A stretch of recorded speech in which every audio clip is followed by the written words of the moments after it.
فرض ہے وہ زکوٰۃ دے کہاں رہے ہیں؟ اور دے رہے ہیں تو جو نا وہ سامنے والوں کے پاس احسان بھی جتانے کی کوشش میں لگے ہوئے، اس کو تو میں نے اونچا بنایا، اس کو تو میں نے جو نا وہ کر کے دیا، اس کی وجہ سے، میری وجہ سے تو اس کا سب کچھ چلتا ہے۔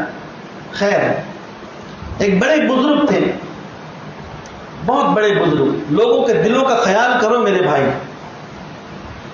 مجھے اگر کچھ 4 لوگوں میں کوئی بے عزت کر دے تو میرا پارا چڑھ جاتا ہے، اگرچہ میں غلط ہوں پھر بھی میں اپنے آپ کو پارسا ثابت کرنے کی کوشش کر کے وہاں سے نکل جاؤں گا۔ حافظ صاحب 2-4 باتیں تو بولنا ہی پڑے گی مجھے اپنے ڈیفینس میں، تاکہ میں بھی نیکوکار ثابت ہو جاؤں، میں بھی اپنی غلطی کو چھپا کر کے آگے بڑھنے والا بن جاؤں۔ یہ تو ہونا ہی ہونا ہے۔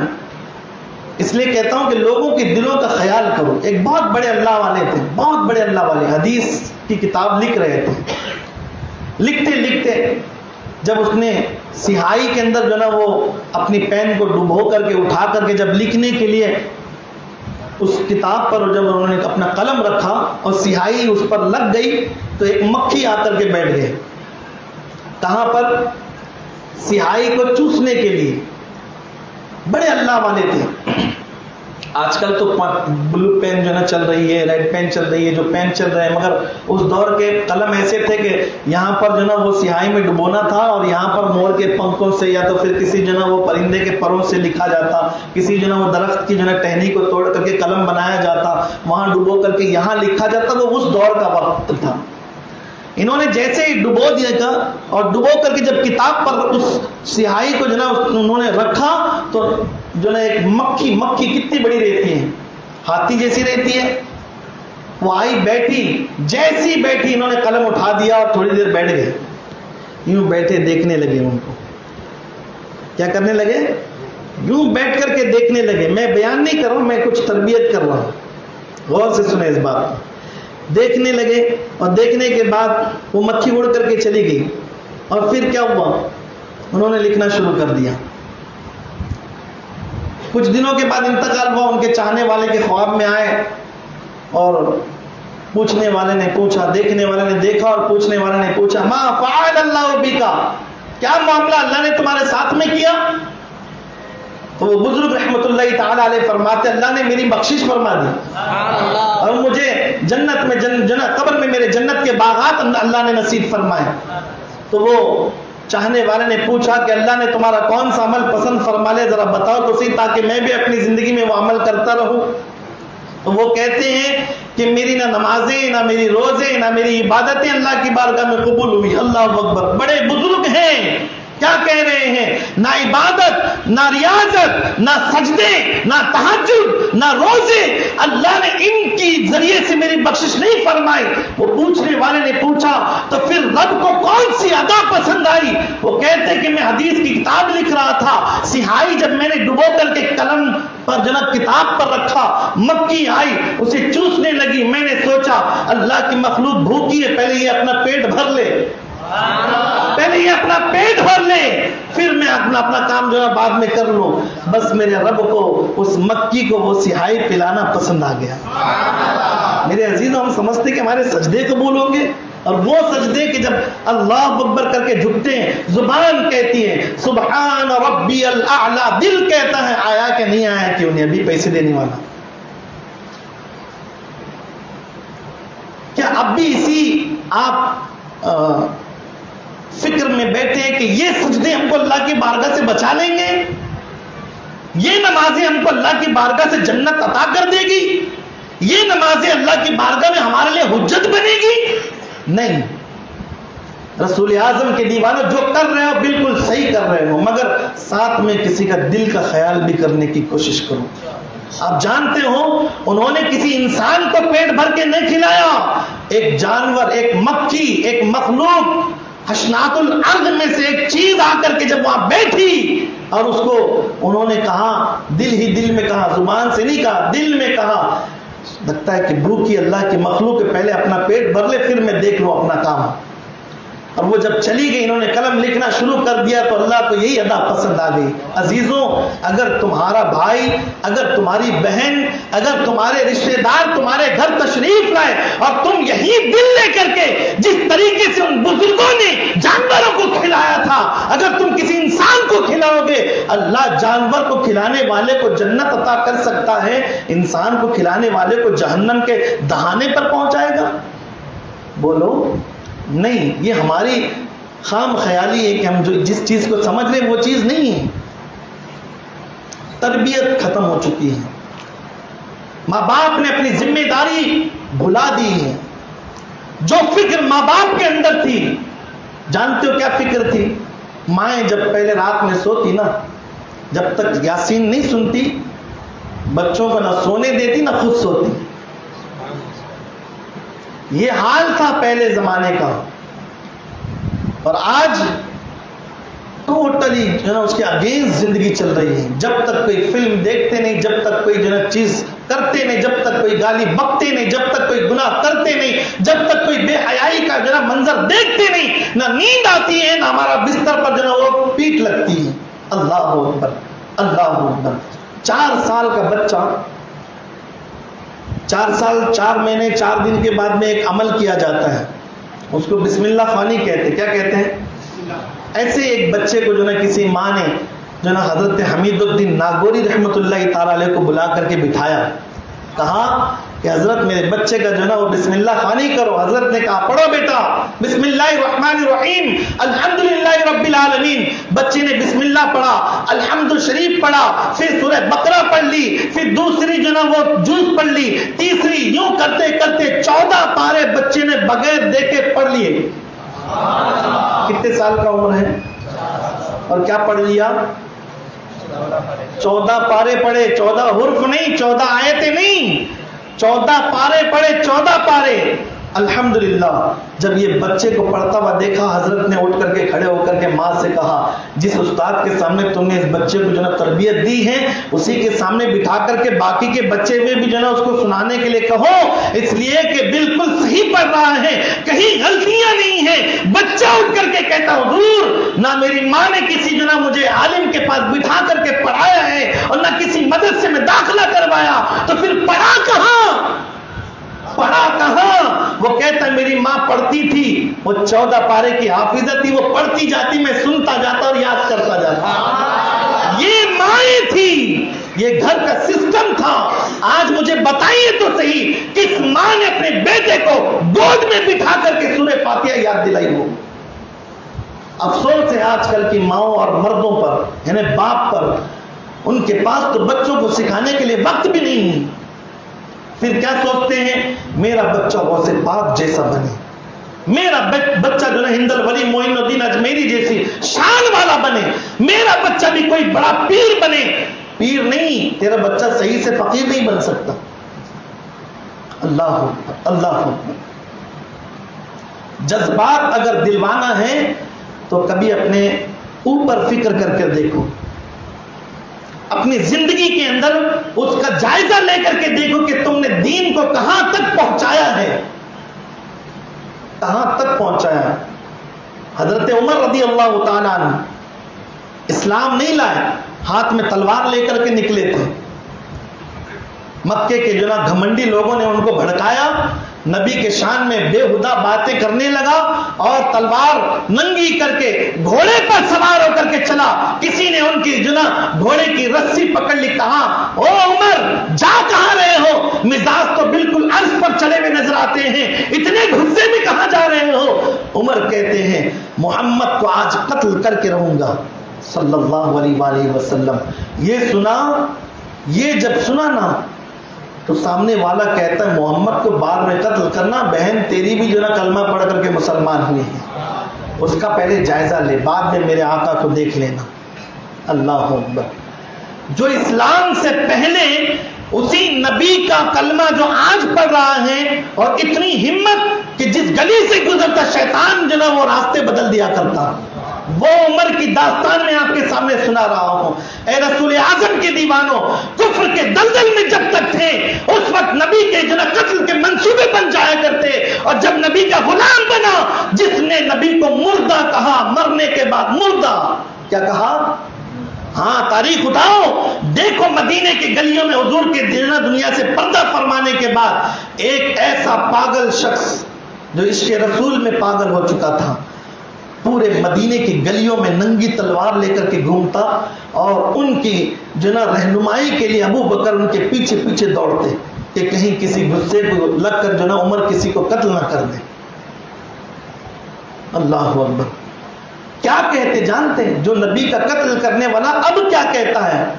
غلام بنو تو ایسے غلام، ہم کہتے غلام ہے، غلام ہے، رسول کے غلام ہے، غلامی رسول میں موت بھی قبول ہے، جو ہونا عشق مصطفیٰ تو زندگی فضول ہے۔ یہ ہم یہ جھوٹے دعوے اور یہ جھوٹے شعر پڑھ کر کے ہم سمجھتے کہ ہم نبی کے غلام ہیں۔ غلام یہ ہوتے ہیں جنہوں نے غلامی سے پہلے نبی کے قتل کے منصوبے بنائے، اور غلام ہوئے تو جب کہتے ہیں آج اگر کسی نے نبی کو مردہ کہا، اس کے تن سے جنا اس کی گردن جدا کر دوں گا، اس کے تن سے اس کی گردن جدا کر دوں گا۔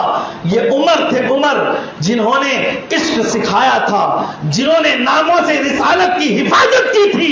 اے رسول اعظم کے دیوانوں، ہمارے اور تمہارے جذبات کہاں سے کہاں تک پہنچے ہیں، ہم نے دین کو کہاں سے کہاں تک لا کر کے پہنچایا ہے، ذرا فکر تو کرو۔ نہ ہم نے اپنے بچے کو لا الہ الا اللہ محمد رسول اللہ سمجھایا ہے، نہیں سمجھا۔ مجھے بتاؤ عمر نے کلمہ پڑھا کہ نہیں پڑھا؟ جلدی جواب دے مجھے۔ ہاں۔ پھر ابو جہل بھی تو وہاں تھا نا، پڑھا اس نے؟ کیوں نہیں پڑھا کلمہ؟ وہ جانتا تھا۔ اس نے ابو بکر کو کلمہ پڑھتا ہوا دیکھا، فاروق اعظم کو کلمہ پڑھتا ہوا دیکھا، بلال کو کلمہ پڑھتا ہوا دیکھا، مگر ابو جہل نے کلمہ بولو کیوں نہیں پڑھا؟ وہ جانتا تھا کلمہ پڑھوں تو غلامی کرنا پڑے گی۔ کس کی غلامی؟ جس کی غلامی سے اللہ جنت کے دروازے کھول دیتا ہے۔ وہ جانتا تھا اگر میں غلامی کروں تو شراب چھوڑنا پڑتا تھا، کلمہ پڑھ لوں تو بے حیائی نہیں کر سکتا، جو نبی کہیں گے اسے ماننا ہوتا۔ اے رسول اعظم صلی اللہ علیہ وآلہ وسلم کے پیارے دیوانوں، صحابہ نے وہ کیا کلمہ پڑھنے کے بعد جو ہم نے نہیں کیا، پیدائشی کلمے والے کے گھر میں ہو کر کے۔ انہوں نے ابھی ابھی کلمہ پڑھا اور ہمیشہ کے لیے شراب چھوڑ دی، ابھی ابھی کلمہ پڑھا ہمیشہ کے لیے برائیاں چھوڑ دی، اور ہم نے بچپن ماں کی گود سے کلمہ سیکھا ہے، نہ ہم نے گناہ چھوڑا، نہ بدکاری چھوڑی، نہ برائی چھوڑی۔ والکذبی والغیبتی والبہتانی، کیا سمجھا ہے پنجم کلمہ رد کفر کے اندر کے جملوں کو؟ تم نے صرف پڑھا ہے حضرت، ہم نے پڑھا ہے، سمجھا نہیں۔ والکذبی، اللہ کو جھوٹ پسند نہیں، اللہ جھوٹوں پر لعنت کرتا ہے۔ والغیبتی، اللہ غیبت کر، لا يدخل الجنت نمام، چگل خور جنت میں نہیں جائے گا۔ غیبت کرنے والا جنت کی خوشبو سے بھی محروم رہ جائے گا۔ والبہتانی، خود کرے گناہ اور جب اپنے اوپر آئے تو کسی پر جو نا وہ ظلم جو نا ڈال دے اور اپنے آپ کو جو ہے نیکوکار میں لے جا کر کے کھڑا کرے، اس کو کہتے بہتان۔ کسی پر جھوٹا الزام لگانا، اس کو کہتے بہتان۔ رسول اعظم کے دیوانوں، اگر ہم نے یہ تربیت ماں باپ کی گود سے پائی ہوتی نا تو انشاءاللہ تبارک و تعالی آج جتنی انگلیاں اسلام پر اٹھ رہی ہے وہ کب کی دب گئی ہوتی، کب کی دب گئی ہوتی۔ حسین نے جب جب انگلیاں اسلام اور اسلام دشمنوں نے اٹھائی ہیں، ان کی انگلیاں ان کے جسم پر سلامت نہ رہی۔ دور حسین میں اللہ اکبر، مدینہ چھوڑا، مکہ چھوڑا، اپنی ایک بہت لخت جگر نور نظر 8 سال کی بیٹی جو نا ان کو مدینے میں چھوڑ کر کے چلے گئے۔ کہاں گئے؟ جان دینے کے لیے چلے گئے۔ اللہ اکبر، جان دینے کے لیے۔ بس تربیت ہونی چاہیے۔ کیا ہونی چاہیے؟ تربیت ہونی چاہیے۔ میرے آقا علیہ الصلوۃ والتسلیم کے پیارے دیوانوں، میں نے کہا کہ دل کسی کا سمجھنے کی کوشش. خود کو سمجھانے والے بہت لوگ ہیں, کسی کو سمجھنے والے بھی بننے کی کوشش کرو. ایک صحابی رسول مجمع رسول میں بیٹھے ہوئے تھے, اچانک سے ان کی ہوا خارج ہو گئی. کیا ہو گئی؟ ہوا خارج ہو گئی. ہوا خارج ہونا یعنی وضو چلا گیا ان کا, ہوا خارج ہو گئی. اور جیسے ہوا خارج ہوئی تھوڑی آواز بھی نکلی, وہاں جو بیٹھے ہوئے تھے ان کو پتہ چلا, مگر وہ ایک دوسرے کو دیکھنے لگے, کچھ بول نہیں پائے کیونکہ دربار رسول میں بیٹھے ہوئے تھے. اور حضرت عباس رضی اللہ تعالیٰ عنہ وہیں بیٹھے ہوئے تھے. اب یہ اٹھنے ہی والے تھے, دل میں یہ سوچنے لگے اٹھوں گا اتنے لوگوں کے سامنے بے عزتی ہو جائے گی کہ میں نے پورے مجمع میں ہوا خارج کر دی. دل کچھ عجیب حرکت میں ان کا لگا رہا. حضرت عباس نے اٹھ کر کے کہا, یا رسول اللہ, کیا ہم سب جا کر کے ایک بار وضو کر کے آ جائیں؟ سبحان اللہ, کیا ہم سب جا کر کے ایک بار وضو کر کے آ جائیں؟ حضور نے اجازت دے دی اور ان کا دل خوش ہو گیا. دل کو خوش کرو. بہت کر لیا ان کو خوش, بہت ہو گئی اپنی ذات کی خوشی, کسی کے دل کو خوش کرو. ایک اللہ کے ولی حضرت عاطم اسم رحمت اللہ تعالی علیہ, اسم کہتے ہیں جو نا بہرے کو, کس کو کہتے ہیں؟ ہاں, وہ مجمع میں بیٹھے ہوئے تھے, ایک عورت آئی اور بہت سارے لوگ ان کے پاس اپنے اپنے گھروں کی پریشانیاں لے کر کے آتے تھے. آئی اور آتے آتے بزرگہ عورت تھی, ہوا اس کی بھی خارج ہو گئی, بلند آواز سے خارج ہو گئی. وہ تو شرمندہ ہو گئی. ایک تو عورت ہوتی نا, اچانک سے عورتوں کے بیچ میں اگر عورت کی ہوا خارج ہو جائے تو جو نا ان کی ہنسی رکتی نہیں ہے, دوسری بات شرمندگی ان کی جاتی نہیں ہے, اور وہ سالوں سال اس گھر میں داخل نہیں ہوتے پھر واپس سے, کیونکہ ایک بار کچھ ہو گیا تھا. یہ معاملات ان کے ہوتے ہیں. اس عورت نے اتنی شرمندگی محسوس کی, گردن نیچے ہو گئی. اللہ والے نے حضرت عاطم اسم نے بھی سن لیا, اس بزرگ نے بھی سن لیا. مگر جانتے اس عورت کی باری جب آئی تو اس نے کہا, حضرت میری یہ پرابلم ہے, شرمندہ بھی ہے مگر اب مشکل بھی ہے, پریشانی بھی, اس کو بھی تو دور کرنا ہے نا. کہا کہ حضرت میری یہ پرابلم ہے. تو حضرت نے کان آگے کیا, کہا کیا کہتی ہے تو, ذرا زور سے بول. وہ بہرے نہیں تھے, وہ کان سے سننے والے شخصیت میں سے تھے, مگر جب یہ بوڑھیا کی آواز سے جو ہوا خارج ہو گئی تو یہ شرمندہ ہوئی کہ حضرت کے دربار میں آئے تھے, اب ان کے سامنے تو منہ دکھانے کے بھی قابل نہیں ہے. جب حضرت نے کہا نا کیا کہہ رہی ہے, زور سے بول, تو اس کے دل میں تھوڑا سا جو نا وہ محسوس ہو گیا, ارے اللہ کا کرو نا, ایسا نہیں, ان کو تو آواز ہی نہیں آئی ہوگی. پھر کہنے لگے, حضرت میرے گھر کی یہ پریشانی. ارے زور سے بول, تو اتنا سلو کیوں بولتی ہے؟ اللہ اکبر. پھر اس نے کہا میری یہ پریشانی. اچھا ایسا بولنا چاہیے زور زور سے. تو اس نے پورا جو نا سمجھ گئی کہ جو نا یہ تو ہو ہی نہیں سکتا کہ ان کے کانوں تک میری آواز گئی ہو. اور جانتے ہو وہ جانے کے بعد میں ان کی مریدین میں سے کسی نے اٹھ کر کے کہا, حضور آپ بہرے تو ہو ہی نہیں, مگر آپ نے بہرے کا یہاں پر جو نا وہ ڈرامہ کیوں کیا؟ حضرت نے کہا تم نہیں جانتے. اس عورت کی ہوا خارج ہو گئی اور وہ بڑی شرمندہ ہو گئی, دل ٹوٹ گیا تھا اس کا. اگر میں اس کو اس کے پہلے والے جملے پر جواب دے دیتا اور اس کی تکلیف کے بارے میں کچھ کہہ دیتا تو وہ اور شرمندہ ہو جاتے. اس لیے میں نے اس کا دل خوش کرنے کے لیے, میرے نبی نے فرمایا اگر تم کسی کا دل خوش کرو تو اللہ کے معصوم فرشتے تمہارے لیے دعائیں کیا کرتے ہیں.